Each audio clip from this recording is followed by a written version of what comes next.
Radio radio radio radio Hindustan Hindustan Hindustan Hindustan Hindustan radio radio Hindustan. ओम नमः शिवाय। आप सभी को श्रावण मास की हार्दिक शुभकामनाएं। शिवोहम शिवोहम। तो जगत के आधार है भोलेनाथ, माँ जगदम्बा के पति, जो कि भोले शंकर वास्तव में भोले हैं और शिव और शक्ति के रूप में जाने जाते हैं, शिव और पार्वती।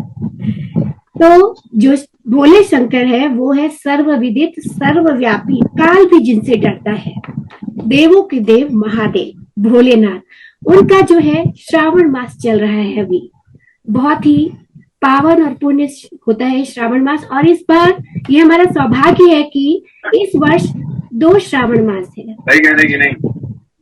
तो हमने सोचा कि और सोमवार जो है वो शिव जी का वार है, तो इसे और अधिक विशेष क्यों न बनाया जाए, ये हमने सोचा रेडियो हिंदुस्तान के मंच पर।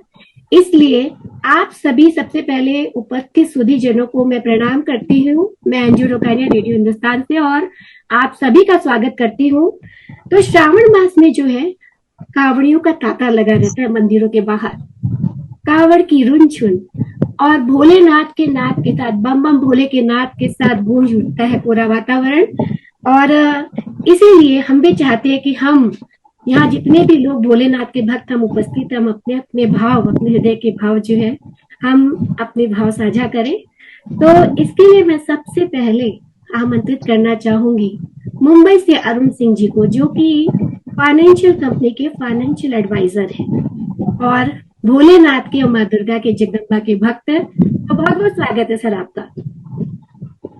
धन्यवाद धन्यवाद, बहुत बहुत धन्यवाद। देखिए महादेव, आपने बहुत खूबसूरत विषय रखा है अंजू जी, और कि महादेव ऐसे हैं, अद्भुत बात है ये। वो कैसे हैं वो तो सिर्फ उन्हीं को पता है, लेकिन हम उनके साथ कैसे हैं ये बड़ा इम्पोर्टेंट है।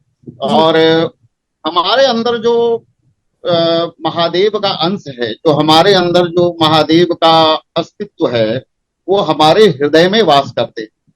जो हृदय में वास करते हैं वही हमारे शरीर को, हमारे भावों को प्रकट करते हैं, हमको मैनिफेस्ट करते हैं हमारे शरीर के द्वारा। आत्मा जो है हमारे शरीर के द्वारा ही प्रकट होता है, और आत्मा के स्वरूप में सिर्फ महादेव ही होते हैं। तो महादेव ऐसे हैं जी। महादेव इस तरह हैं और इतने खूबसूरत। दूसरा कहते हैं ना कि चिदानंद रूपम, मतलब जिनका स्वरूप जो है, जिनके स्वरूप का कोई वर्णन करना मुश्किल है। यदि आप पुरुष सूक्त पढ़ेंगे तो कहते हैं ना कि नाभ्या असिद अंतरिक्ष, जिनके नाभि में अंतरिक्ष समाया हुआ, उस महादेव की कल्पना अगर हम करें तो हमारे बाहु, हमारे व्यवहार, हमारा ज्ञान वहां तक पहुंच ही नहीं पाता है। अपनी कोई ज्ञान नहीं है उन तक पहुंचने का। जो साधारण तरीका है वो है समर्पण। अगर महादेव के सामने हम समर्पण करें तो महादेव फिर अपने स्वरूप को प्रकट करके हमारे सारे विघ्नों को नाश कर देते हैं, जो हमने समझा है। ऐसा कोई भी संसार का प्रॉब्लम नहीं है जो जिनका कि निवारण जो है महादेव नहीं करते हैं। कैसा भी प्रॉब्लम हो, त्रयशूल निर्मूलनम शूल पानी, हम लोगों ने 3 त्रिशूल को देखा है, लेकिन अगर आप समझेंगे तो ये पंचशूल है। अगर पंचशूल क्या है तो हमारे शरीर का निर्माण जो है से हुआ। हमारे शरीर का निर्माण जो है 5 तत्वों से हुआ है। तो ये 5 तत्व के पंचाग्नि हैं और पंचाग्नि के पंचशूल हैं। इन 5 शूलों से महादेव हमें मुक्त करते हैं। सत्य तो ये है। तो महादेव ऐसे हैं और इतने भोले हैं कि उनके सामने हम जल लेके समर्पित करें, अगर मन से उनके सामने आ जाएं, मन से समर्पित करें, तो वो हमारे सारे पूजा को स्वीकार कर लेते हैं।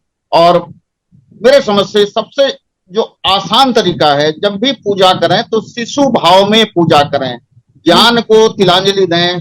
जिस ज्ञान के कारण महादेव को प्राप्त किया है, उस ज्ञान का जब तक हम विसर्जन नहीं करेंगे, महादेव में समर्पण नहीं हो पाता है। तो संसारिक ज्ञान का विसर्जन करके शिशु भाव में अगर महादेव के सामने आते हैं तो महादेव पिता रूप में, माँ पार्वती हमें संतान रूप में स्वीकार करके हमें हमारे प्रॉब्लम से अवश्य ही मुक्त कर देती हैं। इसमें कोई दो मत नहीं। मेरे समझ से महादेव ऐसे हैं। अब आप मेरा ज्ञान इतना ही कहता है कि महादेव जो हैं इसी तरफ बहुत प्रस्तुत करते हैं। हाँ, जी सर। बहुत संसारिक ज्ञान को विसर्जन करिए और महादेव में शिशु भाव में समर्पण करें। बस महादेव आपके हैं, आप महादेव के हैं। जी बहुत मतलब आपके कहने का अर्थ ये कि पूर्ण समर्पण होना चाहिए महादेव के सम्मुख। और बिल्कुल बिल्कुल। सर मैं एक प्रश्न आपसे और पूछना चाहूंगी कि महादेव को देवों के देव महादेव क्यों कहा जाता है? जी प्लीज। वाह, अद्भुत प्रश्न है ये, अद्भुत प्रश्न है ये।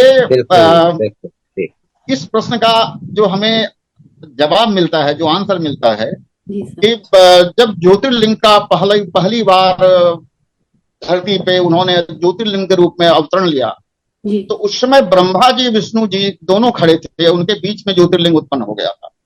तो उन्होंने, ब्रह्मा जी ने बोला इसे मैं निर्माण किया, विष्णु जी बोलते हैं ये तो मेरा स्वरूप है। तो वो दोनों में आपस में संवाद होने लगा। तो उससे फिर आकाशवाणी हुई। आकाशवाणी ये हुई कि मैं स्वयं शिव हूँ, महादेव हूँ, जी अब तुम दोनों का पिता हूँ। तो फिर ये वहां पे उन्होंने बता दिया कि एक काम करें कि आप मेरी स्थिति जमीन के नीचे कितनी है और आसमान में कितना है, अगर आप उस वहां तक पहुंच जाएंगे तो हम समझेंगे कि हाँ आपने हमको पहचान लिया। तो भगवान विष्णु जो हैं वो आकाश मार्ग पे चले और ब्रह्मा जी जो है वो नीचे आए, लेकिन दोनों खोज नहीं पाए, उनके आदि अंत का उनको पता नहीं लग पाया। ब्रह्मा जी ने थोड़ा सा गलती किया, उन्होंने झूठ बोला कि मैंने आपका स्वरूप पहचान लिया है। तो उनको पंच मुख से उनको एक मुख उनका काट लिया था और वहीं पे ये प्रमाणित किया था। वहां से ब्रह्मा जी चतुर्मुख हो गए थे और वहीं से ये प्रमाणित हुआ कि ये आदि देव हैं, सारे देवताओं के देव हैं। वास्तविकता तो ये है, मेरा जो छोटा क्षुद्र ज्ञान है वो ये कहता है कि तीनों देव जो हैं एक ही हैं, अलग अलग काम करने के लिए। आपने देखा होगा जब भी संकल्प लिया जाता है, ऋग्वैदिक काल का संकल्प लिया जाता है पूजा में, तो 3 बार बोलते हैं विष्णु विष्णु विष्णु। प्रश्न होता है 3 बार क्यों बोलते हैं जी? 3 बार क्यों बोलते हैं? तो उस समय जो थे मतलब ये उस समय का संकल्प है, जबकि ये नहीं पता था कि ब्रह्मा जी भी एक विष्णु हैं, महादेव भी विष्णु हैं और विष्णु जी विष्णु है। पालन करता विष्णु, सृजन करता विष्णु और संहार करता विष्णु, तीनों का नाम ही अलग नहीं हुआ था, इसलिए तीनों एक ही हैं। ये तीनों एक अलग नहीं है ये।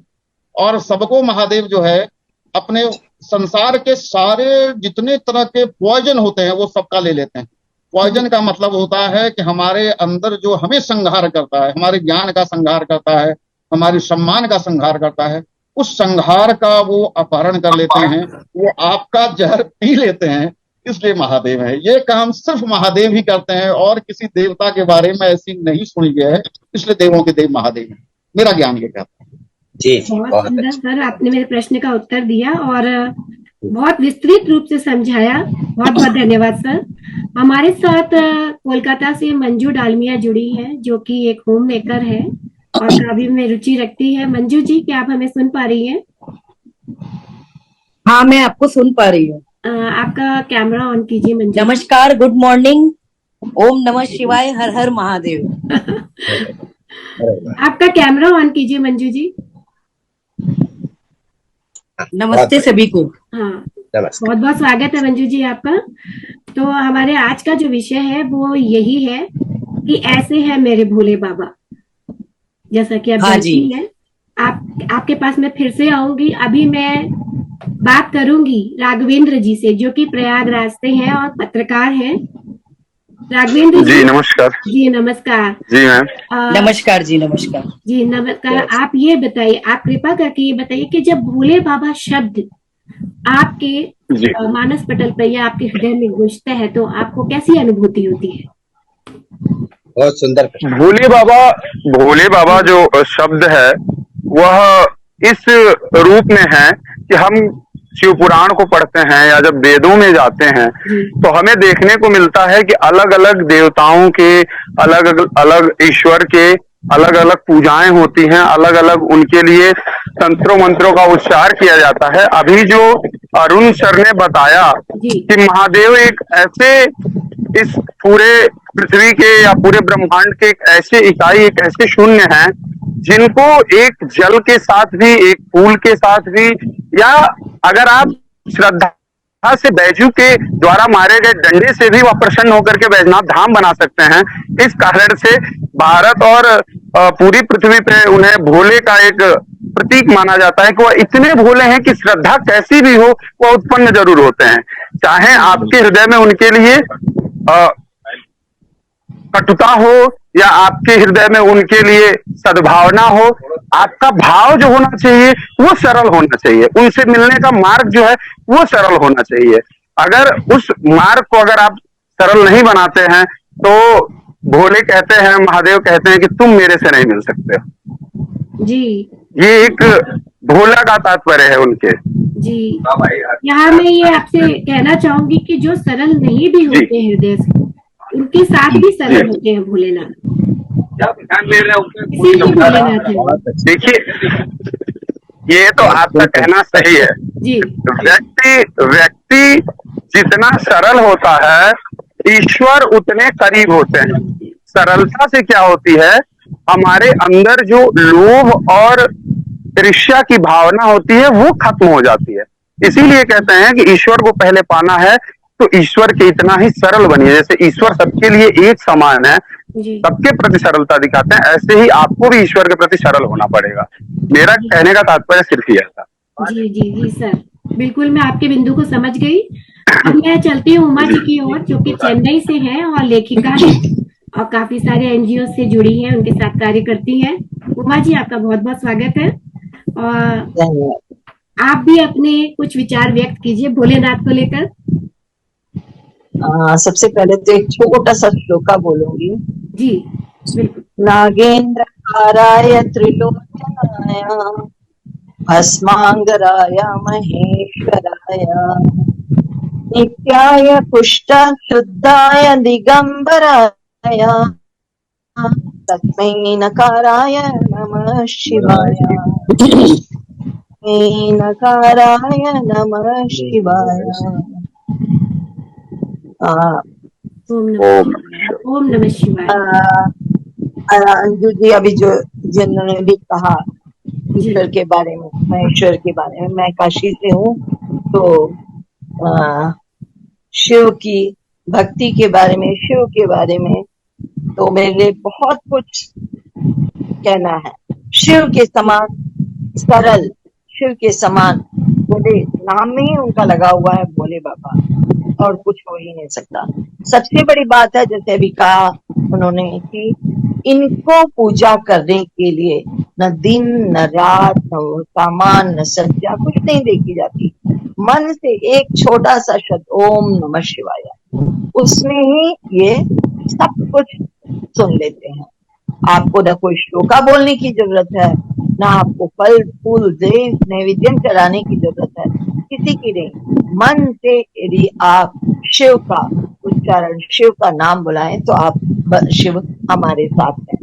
और यदि डेली आप शिव की पूजा करते हैं तो महादेव आपको कहीं न कहीं किसी न किसी रूप में आपकी समस्या को हल करने, आपके तकलीफ में, आपके आवश्यकता के समय आपके करीब होते हैं। आप उनसे पूछने की सिवाय, जैसे अभी हम लोग हमारे, जैसे आपने खुद मेरा इंट्रोडक्शन दिया, चेन्नई से हूँ, तो हमारे पूछने का तरीका ही ऐसे कि ईश्वरा यज्ञ कुड़ते, अपने क्या दे रहे हो, क्या दोगे, क्या मैं तुमसे मांगू, तुमसे तो सब कुछ दिया है, अच्छा बुरा सब कुछ तुम्हारा ही दिया हुआ है, जो कुछ दोगे वो भी तुम ही दोगे।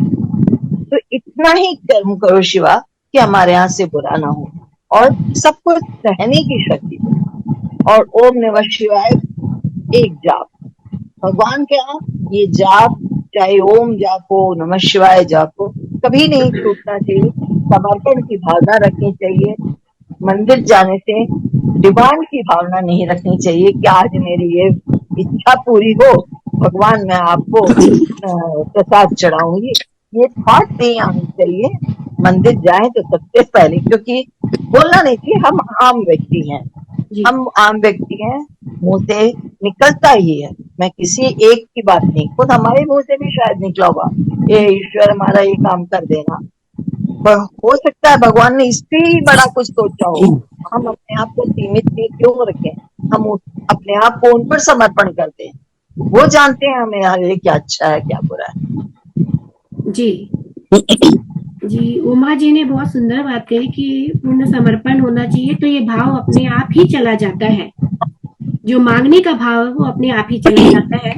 तो अब मैं बुलाना चाहूंगी दिल्ली से पारिजात त्रिपाठी जी को, कि जो कि वरिष्ठ पत्रकार है, लेखक है, कवि है, मल्टी टैलेंटेड है। तो बहुत बहुत स्वागत है सर आपका। आप अपने विचार रखिए। महादेव को देख के जब आप रास्ते से गुजरते हैं, कोई शिव मंदिर देखते हैं, तो आपके भीतर क्या चलता है? प्रणाम आपको। मेरे साथ जो मेरे अग्रज अरुण सिंह जी बैठे हैं, उनके चरणों में प्रणाम, और मेरे प्रिय मित्र राघवेंद्र जी, उनको प्रणाम, उमा दीदी को प्रणाम, और आपको भी प्रणाम। नमस्ते। बहुत बहुत प्रणाम सर। मंजू डालमिया जी भी है कोलकाता से। हाँ हाँ, मंजू जी को भी प्रणाम। जो भी भोले का भक्त है उसको प्रणाम, क्योंकि अगर मैं आपको प्रणाम करता हूँ तो मैं भोलेनाथ को प्रणाम, क्योंकि भोले के भक्त में भोले का अंश है। ये जन देवता है, जन जन के देवता है, कंकर कंकर में शंकर। शिव मतलब कल्याण करने वाला, इस विश्व का कल्याण करने वाला। और परम कल्याण कैसे करता है? मुक्त करके, संहार करके। आप सोचेंगे संहार तो नकारात्मक शब्द है। संहार नकारात्मक वस्तुओं का, नकारात्मक गुणों का, नकारात्मक प्रकृति का, नकारात्मक अंश का संहार करते हैं वो। और मूल रूप से संहार का ठेका ही ले लिया है हमारे भोले बाबा।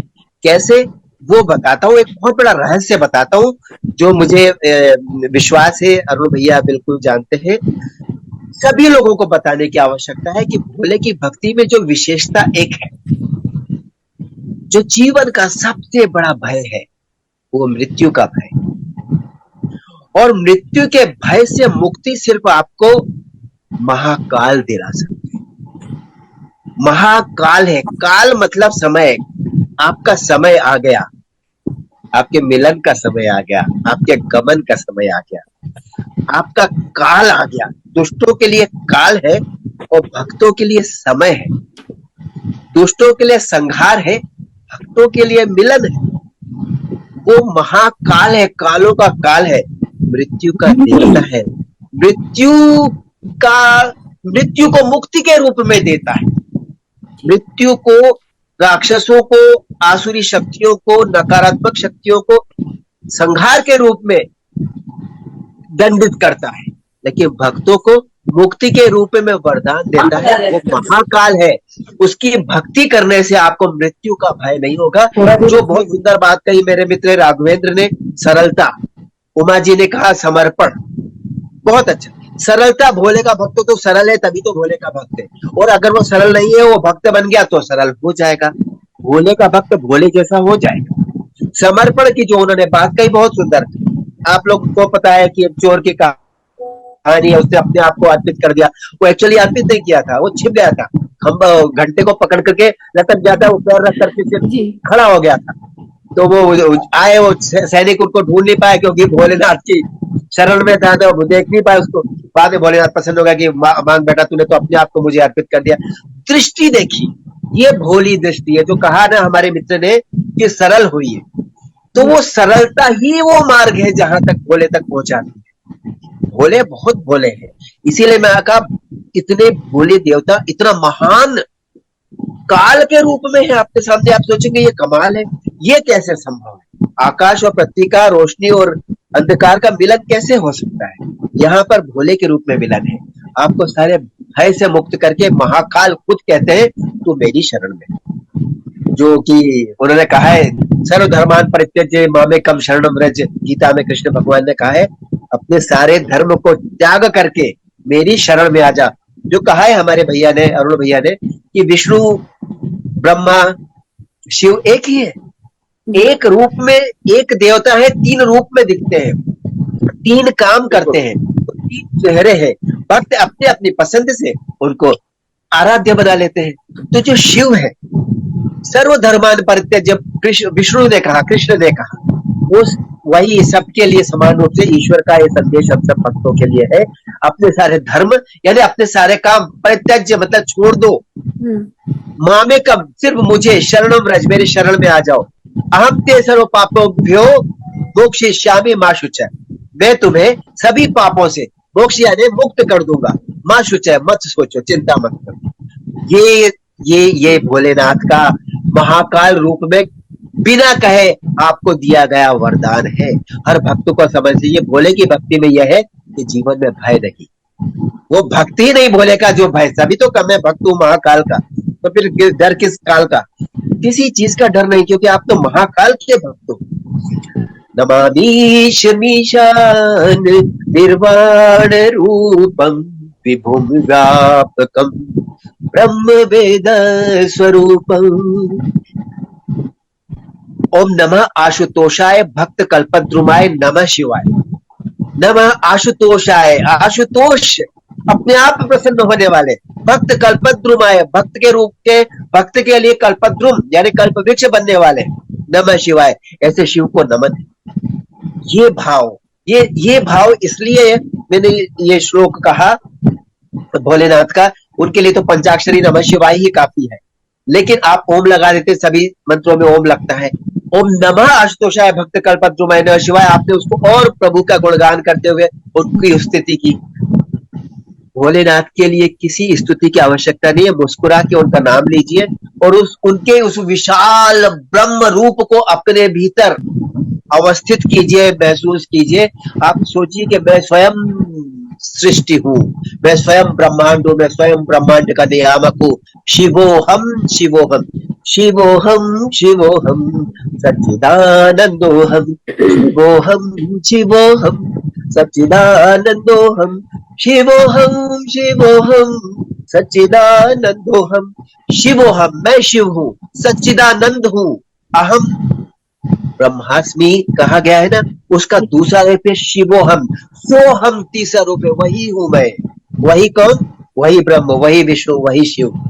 तो आपके लिए अलग अलग तरह से संदेश सिर्फ एक ही है कि जो तुम हो वो मैं भी हूं, उसी भोलेनाथ का अंश आपके भीतर है। तभी मैंने शुरुआत इसी बात से कही, भोले के सभी भक्तों को प्रणाम है, क्योंकि मेरा प्रणाम तो भोलेनाथ को है, तो उनके हर भक्त में मैं भोलेनाथ को देख रहा हूँ, तो उनके चरणों में प्रणाम है। तो मेरा प्रणाम वहां तक पहुंच गया। बहुत आसान है, भोले के भक्त को प्रसन्न कर लो, भोले प्रसन्न हो जाए। कांवड़ यात्री जितने भी है ना, ये भोले के रूप है, इनके चरणों में सिर दबाइए, इनको प्रसन्न कीजिए, इनके पैर दबाइए, भोले प्रसन्न हो जाएंगे, क्योंकि उनके रूप में वही तो है, बस और कुछ नहीं। थैंक यू जी, बहुत बहुत धन्यवाद सर। आपने बहुत सुंदर बात पर प्रकाश डाला कि शिव सरल भी है और महाकाल भी है। ये प्रश्न मेरे भीतर भी चलता था, जिसका आपने अभी उत्तर दिया। बहुत बहुत धन्यवाद सर। अब मैं बुलाना चाहूंगी कोलकाता से मंजू डालमिया जी को। मंजू डालमिया जी, मंजू डालमिया जी। हाँ जी, हाँ जी, आप नमस्ते। सुन रहे हैं मुझे? नमस्कार सभी को। नमस्कार। अभी मेरे जितने भी उपस्थित गण हैं, उन लोगों ने इतने सुंदर सुंदर भाव और ज्ञान प्रकट किया, खासकर अरुण जी ने, उमा जी ने, पारिजात जी ने, सभी कुछ तो कह दिया। शायद मेरे लिए कहने के लिए कुछ खास बाकी नहीं है, बट मैं भी शिव जी का एक रूप आपके सामने में प्रकट करना चाहूंगी। कहते हैं महामृत्यु जन्य मंत्र जो होता है, बड़े बड़े जो आप अभी भी पारिजात जी ने कहा कि काल सामने आ जाता है, तो उसके सामने भी शिव जी की प्रार्थना जो करते हैं, वो सब कुछ जीता जा सकता है। ओम त्र्यंबकम यजामहे सुगंधम पुष्टिवर्धनम उर्वारुक वंदनात् मृत्युर्मुक्षय मामृतात्। अर्थात हम भगवान शंकर की श्रद्धा से आराधना करते हैं। इनके 3 नेत्र हैं, संपूर्ण जगत के पालन करता है ये। इनसे हम प्रार्थना करते हैं कि हम मृत्यु के बंधन से सदैव के लिए मुक्त हो जाएं, आवागमन से छुटकारा मिल जाए और आपके चरणों का रसपान करते हुए शरीर को त्याग कर आप में ही लीन हो जाए। यह मंत्र इतना अपने आप में पावरफुल और शक्तिशाली है। मतलब मैंने तो बचपन से, हमारे जो घर का वातावरण था, छोटी सी थी, तो माँ द्वारा मुझे यही सिखाया गया था। हमारे यहाँ शिवलिंग की इस प्रतिस्थापना थी, तो मंदिर में मैं, मेरी बहनें, माँ, हम लोग रोज ही शिव जी को जल अर्पण किया करते थे। तो और साथ में ओम नमः शिवाय 11 बार 21 बार प्रतिदिन बोलते थे। तो उससे एक अटूट असीम शांति प्राप्त होती थी, असीम शक्ति प्राप्त होती थी। तो मेरे लिए तो पर्टिकुलर सावन का महीना बोलकर ऐसा कुछ नहीं है कि भगवान शिव की आराधना उस समय करने से हम ज्यादा फल पा लेंगे, जैसा जी हमारी अभी उपस्थिति में उमा जी ने कहा कि उनकी सावन में भक्ति करने से हमें बहुत पावरफुल फल मिल जाए, ऐसा नहीं है। आप यदि मन से, यदि रोज भी अपने भगवान को अंदर से भी, यदि मानसिक रूप से भी यदि जल अर्पण करते हैं तो समझो आपका काम हो गया। नहीं जी, ये आपने सही कहा, लेकिन उमा जी का ये कहना है कि श्रावण मास जो होता है एक विशेष मास होता है जो कि शिव जी को बहुत प्रिय है। तो इस मास में यदि आप कुछ विशेष पूजा करते, अर्चन करते, तो उसका आपको स्पेशल जो विशेष फल मिलता है। बिल्कुल बिल्कुल, मैं आपकी बात से बिल्कुल सहमत हूँ, किंतु मैंने अपने एक जो भाव है वो प्रकट किए हैं। बिल्कुल बिल्कुल। खैर, महादेव जी को कौन नहीं पूछता, आज शिव जी सबके महादेवता हैं। सेवा पूजा बंदगी सभी आपके हाथ, हे प्रभु मैं तो कुछ जानो नहीं, आप जानो मेरे भोलेनाथ। शिव समान दाता नहीं, विपत्ति विदारण हार, लज्जा सबकी राखियो, हे शिव बैलों के सवार। बोलते हैं सिंह चढ़े दुर्गा मिले, गरुड़ चढ़े भगवान, बैल चढ़े बाबा मिले, तो पूर्ण हो सारे हमारे काम।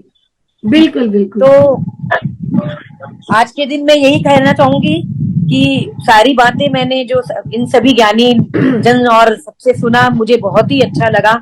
और मैं भी श्रावण के महीने में मैं भी शिव जी को स्पेशल रूप से जल अर्पण करती हूँ, मेरी भी स्पेशल पूजा होती है। और बहुत बहुत सबको शिवरात्रि और इस सावन के महीने में सबको बहुत बहुत मेरी तरफ से बधाई। और सब हम सभी यदि मन से महादेव जी की पूजा करें तो मेरे हिसाब से हमें अपने मन चाहे सभी फल पूर्ण होते हुए नजर आएंगे। बस सच्ची भक्ति की जरूरत है। इसी के साथ मैं विदा लेना चाहूंगी, अनुमति लेना चाहूंगी, और जाते जाते ओम नमः शिवाय, ओम नमः शिवाय सभी। ओम नमः शिवाय। बहुत बहुत धन्यवाद मंजू जी, आपने इतनी व्यस्तता में समय निकाला। मैंने उन्हें 11th आवर में ही कहा था, तो आपका बहुत बहुत धन्यवाद है यहाँ आने के लिए। धन्यवाद आप सभी को भी, मुझे बहुत अच्छा लगा आज जी। धन्यवाद अरुण जी, आपने बहुत ही ज्ञानपूर्ण, बहुत अच्छी बातें कही जी। बहुत धन्यवाद मंजू मैम, मैं एक चीज कहना चाहूंगा आपसे। आपने अभी कहा कि मेरा नाम राघवेंद्र है, मैं प्रयागराज से हूँ। आपने अभी कहा कि इतने ज्ञानी और ये लोग बैठे हैं। मैं रेडियो हिंदुस्तान के माध्यम से कहना चाहता हूँ कि मैंने आपका नाम मिस कर दिया, राघवेंद्र जी, राघवेंद्र मणि त्रिपाठी, उतनी ही श्रेयता और मैं वो देना चाहती हूँ, आप उसको अदरवाइज मत लीजिएगा। मैंने आपका नाम नहीं, मैंने अदरवाइज नहीं, मैं सिर्फ ये कहना चाहता हूँ रेडियो हिंदुस्तान के माध्यम से, न हम कोई धर्म के प्रचारक हैं, न ही हम कोई महामंडलेश्वर हैं, तो इसलिए हमारे लिए ये शब्द न प्रयोग किए जाएं कि हम ज्ञानी हैं। हम शिव के भक्त हैं और अपनी भक्ति के सूक्ष्म ज्ञान से हमने ये बातें रखी है। मैं बस रेडियो के माध्यम से ये कहूंगा, कल को कोई ये नहीं कहे कि ये महामंडलेश्वर है। बोलने का अधिकार सिर्फ उनको है, तर्क कुतर्क करने का अधिकार सिर्फ उनको है। दरअसल अब हिंदू प्रथा ऐसी है, हिंदू समाज ऐसा है कि अगर आप नहीं भी जानते हैं तो आपको, जैसे है ना कि मीडिया में अभिव्यक्ति की आजादी है, बोलने की आजादी है, तो हमारा जो सनातन है हमें इतनी आजादी देता है, तो कभी कभी हम उस आजादी के कारण गलत सही जो नहीं आ रहा है वो भी बोल रहे हैं। तो इस पर हमें इस माध्यम से मैं बताना चाहूंगा लोगों को कि लोग पढ़ें, अपने वेदों को, अपने समाज को जागृत करें, ऐसे लोगों से मिलें जो समाज से भटक रहे हों, अपना केंद्र भाव खो दिए हों, उनको समझाना ही हमारा इस फंक्शन का सबसे बड़ा, शो का सबसे बड़ा उद्देश्य रहा है। बहुत अच्छी बात सही कहा आपने राघवेंद्र जी। सर, हमारे पास अब 3 मिनट रह गए हैं, तो हमें लिंक तो वापस से ज्वाइन करना होगा जी। तो सर, मैं फिर से अरुण जी के पास ही आऊंगी। अरुण जी, मैं मैं आपसे ये जानना चाहूंगी, हमारे दर्शकों को भी ये बताइए कि श्रावण मास में जो विशेष पूजा होती है तो वो जी किस प्रकार करनी चाहिए। अभी ये लिंक खत्म हो जाएगा तो हम 5 मिनट बाद फिर से जुड़ेंगे, तो वहीं से कंटिन्यू करेंगे। जी जी जी सर। जी। महादेव का अभिषेक जो है अनेक अपने शास्त्रों में वर्णन है, अनेक स्वरूप से अनेक वस्तुओं से की जाती है। जी सर्वोत्तम अभिषेक जो माना जाता है वो आप पंचामृत तैयार करके अगर महादेव का अभिषेक करते हैं तो आपकी पंचाग्नि की शांति होती है। आपकी पंचाग्नि का मतलब ये होता है कि आपके शरीर का निर्माण जो है 5 तत्वों से हुआ है और उन 5 तत्वों के अपने अपने अग्नि हैं और वो अग्नि हमें बहुत तकलीफ दे सकते हैं। तो उन पंचाग्नि की शांति के लिए पंचामृत से अगर अभिषेक करते हैं तो आपकी सर्व सिद्धियां प्राप्त होती हैं, महादेव की असीम कृपा प्राप्त होती है। और अगर अलग अलग वस्तुओं से उनका अभिषेक करने का विधान है। जी जल से अभिषेक करने से आपके जीवन के सारे संकट उसी तरह विसर्जन हो जाते हैं जैसे जल विसर्जन हो रहा है। अगर गन्ने के रस से आप अभिषेक करते हैं महादेव का तो धन की प्राप्ति होती है, विशेषतः धन की प्राप्ति होता है, इसको करने चाहिए। अगर कुशोदक बोलते हैं, कुश जो घास होता है उसको जल में 24 घंटे तक डाल के उस जल से अगर हम अभिषेक करते हैं तो रोग की शांति होती है। अगर शहद से अभिषेक करते हैं तो आपकी वाणी पवित्र हो जाती है, आप रोग से मुक्त हो जाते हैं। अगर दही से अभिषेक करते हैं तो माता लक्ष्मी के असीम कृपा प्राप्त होती है, संकटों से मुक्त होते हैं। अनेक तरह से अभिषेक का विधान है हमारे शास्त्रों में और अलग अलग समय में हम अलग अलग अनेक फलों के रस से अभिषेक करने का विधान है। उनका अलग अलग हमें महादेव जो है हमारे संकल्प के आधार पर वो हमें पूरा करके देते हैं। तो और उसमें अनेक मंत्रों को लगाते हैं। मंत्रों का वो यहाँ पे जैसे बताया कि नमः शिवाय, ओम नमः शिवाय, इसके अलावा रुद्र अष्टध्यायी से महादेव का अभिषेक किया जाता है। विशेषतः इस समय श्रावण के सोमवार के दिन या प्रदोष काल में अगर आप करते हैं तो आपको अद्भुत प्राप्ति होती है। तो अभिषेक का अनेक विधान है। अब किस उद्देश्य से हम ये पूजन कर रहे हैं ये महत्वपूर्ण है। जी तो ये जरूर करना चाहिए। कुछ नहीं मिले तो महादेव को जल तो मिलता ही है। महादेव जल प्रिय हैं, उनको जल लगता है। बिना जल के जी जितना उनके ऊपर जल दें आपकी पंचाग्नि की शांति होगी। मैं कह रही हूँ कि आप जो कह रहे थे कि श्रावण मास में जो विशेष पूजन किया जाता है विधि विधान से, तो उसमें हमें क्या सावधानियां बरतनी चाहिए, क्या हम लोगों से भूल हो जाती है अनजाने में जिसका हमें ध्यान रखना चाहिए, इसके विषय में बताइए सर। जी देखिए मेरे समझ से भूल तो हम मानव हैं तो हमें हमसे गलतियां होना जो है बड़ा प्राकृतिक है और गलती हमसे होगी। और जब हम गलती करते हैं तो महादेव से अंत में हम लोग क्षमा प्रार्थना कर और क्षमा हमें अवश्य मिलता है। लेकिन कुछ जरूर सावधानियां हैं जिन्हें जरूर देखना चाहिए मेरे समझ से। जी जब आप जल लेते हैं तो वो जल की पवित्रता देखें, उसमें गलती से बाल न गिर गया हो। जब आप पंचामृत तैयार करते हैं तो इस तरह तैयार करें कि उसमें हाथ की अंगुलियां न जाएं, जी इसको संभालें क्योंकि हमारे नख का उन पे जाना अच्छा नहीं होता है। मतलब कि कुछ इस तरह तैयार करें कि उसमें हमारा शरीर का कुछ ऐसा पार्ट जो अशुद्ध है वो नहीं उसमें लगना चाहिए।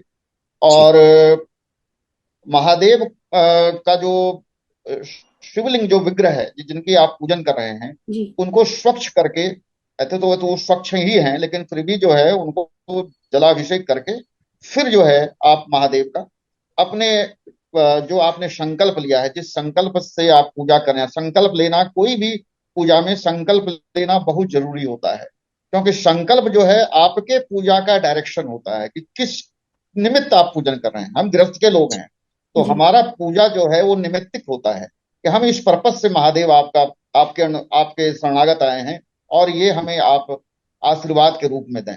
तो महादेव का पूजन में संकल्प का होना बहुत जरूरी है। और पूजा जब भी आरंभ करिए तो लोग अंत में क्षमा प्रार्थना करते हैं। हम कहते हैं आप आरंभ में ही क्षमा प्रार्थना कर लीजिए और अंत में भी कर लीजिए। इससे आपके पूजा की जो गलतियां हैं, जो जाने अनजाने हमसे कभी हम अपने उच्चारण में जो मंत्रों का जब हम उच्चारण करते थे, हर्ष और दीर्घ का हमसे गलतियां होती हैं। लोकाचार में हम कुछ ऐसे शब्दों का उच्चारण कर जाते हैं जो कि नहीं होना चाहिए, तो महादेव उसको सही समझ के ले लेते हैं और हमें उसका उसी तरह आशीर्वाद दे देते हैं। तो हम जब पूजन आरंभ करें तो क्षमा प्रार्थना से करें, और पूजन समाप्त करें तो क्षमा प्रार्थना से करें। और बेलपत्र जब चढ़ाते हैं तो बेलपत्र को पर ध्यान रखिए, फटा हुआ बेलपत्र नहीं हो, बेलपत्र जरूर चढ़ाइए। जी और उसका जो डंठल वाला पार्ट है उसको तोड़ दीजिए, उसमें गदा होता है तो गदा को हटा दीजिए। ऐसी शास्त्रों की मान्यता है, ऐसी शास्त्रों की मान्यता है कि अगर गदा के साथ चढ़ाते हैं तो हमें जो है फिर जो है सर्प योनि में जाना पड़ता है, जुड़ जाओ ऐसी मान्यता है। तो सर्प योनि में अगर नहीं जाना है, इतर योनि में नहीं जाना है, तो शिवलिंग पे जब भी बेलपत्र चढ़ाएं तो उसका जो गदा वाला पार्ट है उसको हटा के चढ़ाएं। ये बड़ा इंपॉर्टेंट है। तो ये सावधानियां हैं जिनको जरूर करना चाहिए। जी महादेव पे जब आप अक्षत चढ़ाते हैं, चावल बिना टूटा हुआ चढ़ाते हैं, तो ध्यान रखिए चावल टूटा हुआ नहीं हो। अक्षत का मतलब है कि आपको जो आशीर्वाद चाहिए वो अक्षत चाहिए जो कभी समाप्त नहीं हो।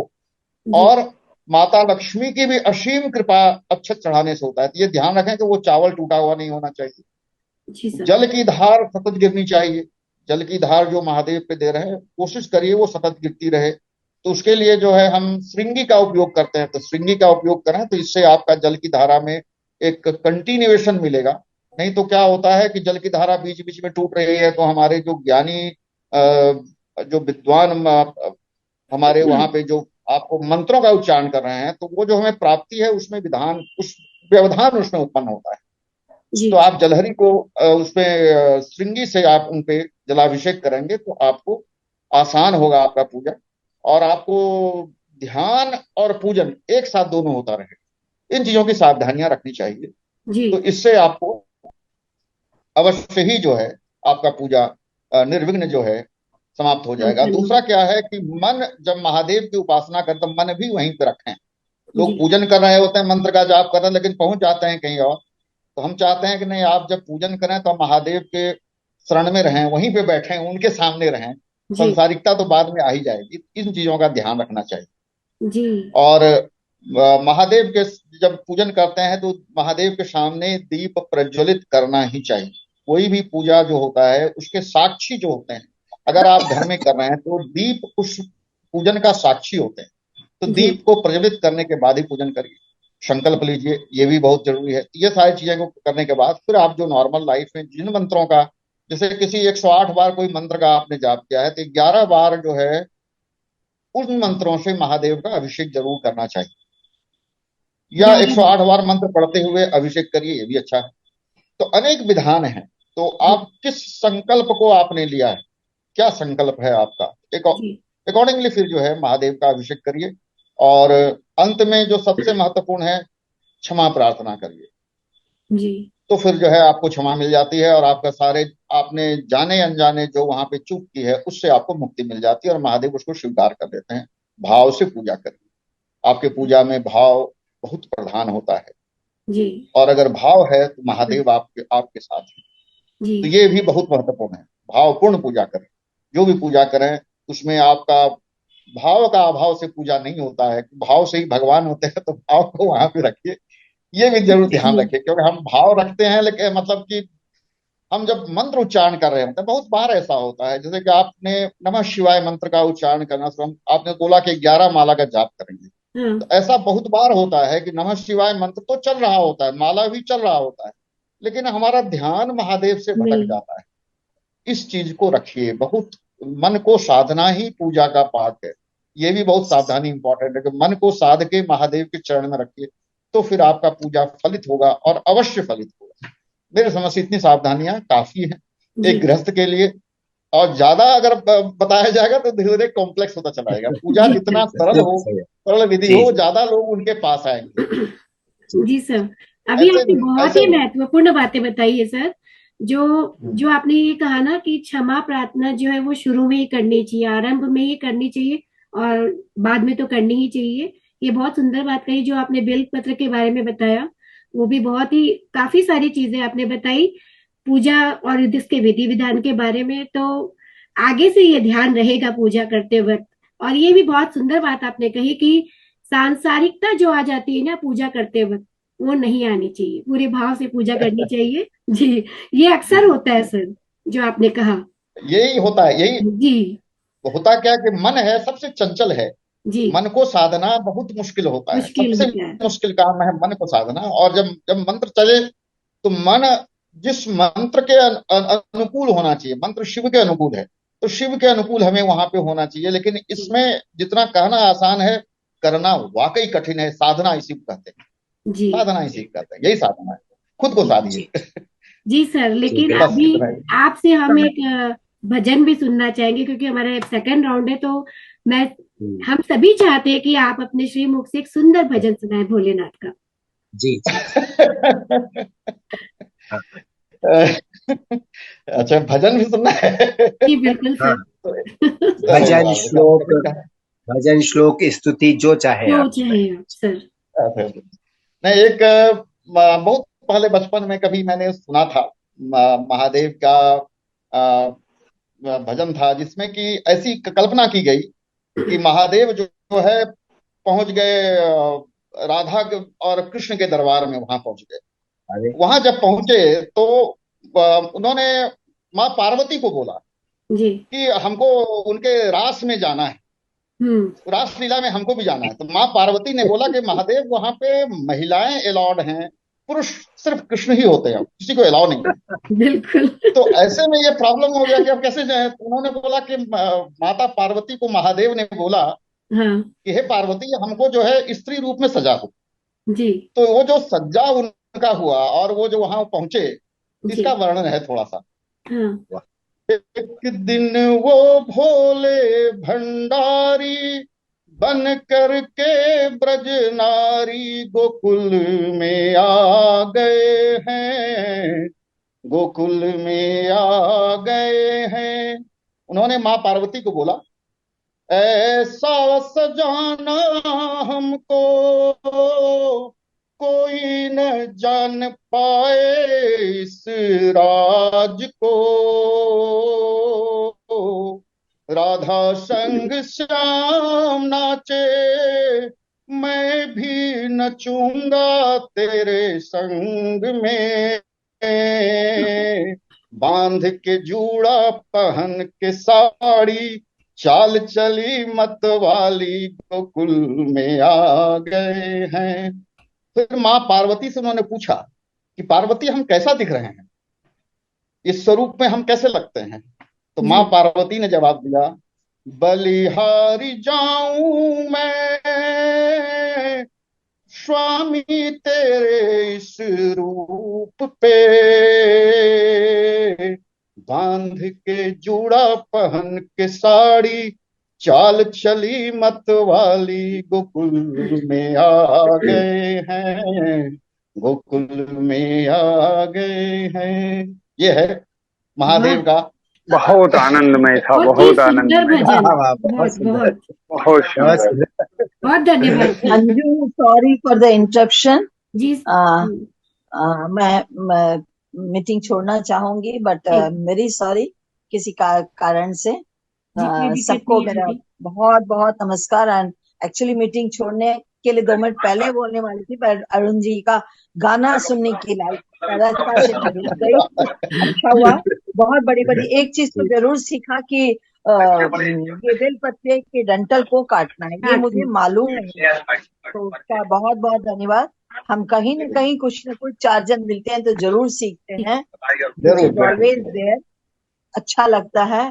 थैंक यू पारिजात जी, थैंक यू अंजू, सबको मेरा बहुत बहुत थैंक यू। धन्यवाद। राघव जी, बहुत महादेव आपकी धन्यवाद सारी उमा जी। मनोकामनाएं पूरी करें। हाँ बहुत धन्यवाद उमा जी, आप इतनी व्यस्तता के बावजूद भी आप आई। और कोई व्यस्तता नहीं, जी, कोई व्यस्तता नहीं, कुछ जरूरी काम आ गया, आराम से ही थी, इट्स कुछ ओके। अचानक आ गया। जी बिल्कुल। ओके, कोई समस्या जी थैंक यू। नमस्कार। नमस्कार। नमस्कार। जी राघवेंद्र जी, अब आप भी हमें कुछ सुना जी, दीजिए। मैं बहुत, मेरी आवाज जो है वो बहुत भारी है वैसे तो, और बेस बेस भी बहुत ज्यादा है। तो भजन मैं में सिर्फ भाव होते हैं, भजन में भजन में भाव होते हैं, जी बिल्कुल होते हैं, लेकिन भजन आने के लिए एक लय होना बहुत जरूरी है कि उस भाव को प्रकट करने का और उस भाव में विभोर होने की ताकत होनी चाहिए। जैसे अभी अरुण जी ने गाया कि हम लोग सब लोग भाव विभोर हो गए। तो जी अगर भजन में भावुकता नहीं है तो भजन नहीं है, चाहे आदमी कितना भी गा ले। तो इसके लिए मैं यही कहूंगा कि ओम त्र्यंबकम यजामहे सुगंधिम पुष्टिवर्धनम उर्वारुकमेव वंदनान मृत्यो नमोर्ष्यमामृतात्। ईश्वर सबको लंबी उम्र दें, सबके घर की बाधाओं को दूर करें, सबको सद्बुद्धि दें और हमें अपने सुमार्ग पे चलने के लिए इतना तत्पर बनाएं कि हम आने वाले अच्छे भविष्य की परिकल्पना कर सकें और अच्छे भविष्य की संरचना में जितना हो सके उतना, जैसे परिजात सर ने मुझे जोड़ा ऐसे मैं भी 10 लोगों को जोड़ सकूं। महादेव मुझे इतनी शक्ति दें, मैं यही कहना चाहूंगा आप सभी से। बहुत उत्तम विचार और बहुत सुंदर बात कही आपने राघवेंद्र जी। जी मंजू जी। हाँ जी। जी मंजू डालमिया जी, आप महादेव के लिए कुछ, कोई स्तुति, कोई भजन, कोई श्लोक, कोई दोहा, कुछ भी सुनाइए। अरुण जी के इतने सुंदर, इतने मधुर भजन और और अर्थ के साथ सुन के एकदम मतलब इतना आनंद आया कि राग और लय ना होते हुए भी मैं एक भजन गाना चाहूंगी। ये शिव जी के दरबार में फरियाद करते हुए एक भक्त गाता है, उसी के ऊपर आधारित है। फरियाद मेरी सुन के भोलेनाथ चले आना, नित ध्यान धरूं तेरा, बिगड़ी को बना जाना। फरियाद मेरी सुन के भोलेनाथ चले आना, तुझे अपना समझ कर मैं फरियाद सुनाती हूँ, तेरे दर पर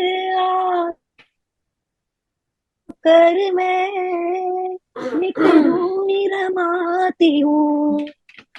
क्यों भूल गए भगवन मुझे समझ के बेगाना, फरियाद मेरी सुन के भोलेनाथ चले आना। अब कहती हूँ भगवान से, शिव जी से कि भाई मेरी नैया, मेरी नाव भंवर डोले, तुम ही तो खवैया हो, जग के रखवाले तुम ही तो कन्हैया हो, कर बैल सवारी तुम, भव पार लगा देना, फरियाद मेरी सुन के भोलेनाथ चले आना। तुम बिन न कोई मेरा अब नाथ सहारा है, इस जीवन को मैंने तुझ पर ही वारा है, मर्जी है तेरी बाबा, अच्छा नहीं तड़ पाना, फरियाद मेरी सुन के भोलेनाथ चले आना। जी बहुत बहुत धन्यवाद मेरे को झेलने के लिए। नहीं, आपने बहुत सुंदर, अरे नहीं, बहुत अद्भुत था, गाया आपने। बहुत अद्भुत था। महादेव के शब्दों में झेलना नहीं होता है। जी धन्यवाद आप सभी का, बहुत धन्यवाद। सुंदर भजन गाया मंजू जी आपने। अब पारिजात जी आप धन्यवाद। सुना दीजिए। जी जी जी, अवश्य अवश्य। जी सर। दया करो भगवान शंकर, दया करो भगवान, दया करो भगवान शंकर, दया करो भगवान। पार्वती रमणा पन्नग भूषण, विभूति सुंदर दया करो। पार्वती रमणा पन्नग भूषण, विभूति सुंदर दया करो, दया करो भगवान शंकर, दया करो भगवान, दया करो भगवान शंकर, दया करो भगवान। अद्भुत अद्भुत अद्भुत, बहुत अद्भुत। खूबसूरत। वाह वाह, बहुत अद्भुत, बहुत सुंदर बहुत सुंदर, भजन बहुत सुनाया सुंदर, सर आपने। परिजात सर की तो आवाज में जादू है, जी तो मैं शुरू से बहुत कहता हूँ। सुंदर। धन्यवाद। सर अभी हमारे पास 6 मिनट रह गए हैं कार्यक्रम का समाहार करने के लिए। जी सर, मैं भी भोले बाबा के लिए 2 शब्द कहना चाहूंगी। मैं एक छोटा सा भजन ही सुनाना चाहूंगी। शिवोहम शिवोहम शिवोहम शिवोहम शिवोहम शिवोहम शिवा स्वरूपोहम नित्योहम शुद्धोहम बुद्धोहम मुक्तोहम शिवोहम शिवोहम शिवा स्वरूपोहम अद्वैतानंद रूपम अरूपम ब्रह्मोहम ब्रह्मोहम ब्रह्मा स्वरूपोहम चिदोहम चिदोहम सच्चिदानंदोहम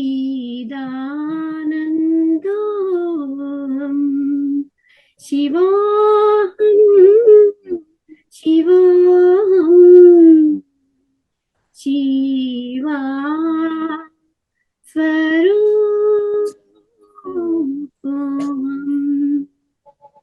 ओम नमः शिवाय। बहुत दिव्य दिव्य दिव्य। वाह वाह, बहुत दिव्य। बहुत खूबसूरत। बहुत मधुर, बहुत मधुर। बहुत धन्यवाद आप सभी का। तो अब हम चलेंगे अपने कार्यक्रम के समाहार की ओर। तो इससे पहले आप सभी का रेडियो हिंदुस्तान की ओर से बहुत बहुत धन्यवाद करना चाहूंगी कि आप लोगों ने इतना समय निकाला। लेकिन ये तो भोलेनाथ के लिए समय निकाला, तो निकालना ही था। तो आप सभी का बहुत बहुत धन्यवाद। हम फिर से अगले कार्यक्रम में फिर से मिलेंगे आपके साथ। हम चाहेंगे आप हमसे फिर से जुड़े। तब तक के लिए अपना अपना बहुत ख्याल रखें, अपने परिवार का ख्याल रखें और करते रहिए काम, लेते रहिए प्रभु श्री राम का नाम। नमस्कार। नमस्कार। हर हर महादेव। हर हर महादेव। नमस्कार। हर हर महादेव। नमस्कार। Radio radio radio radio Hindustan Hindustan Hindustan Hindustan Hindustan radio radio Hindustan.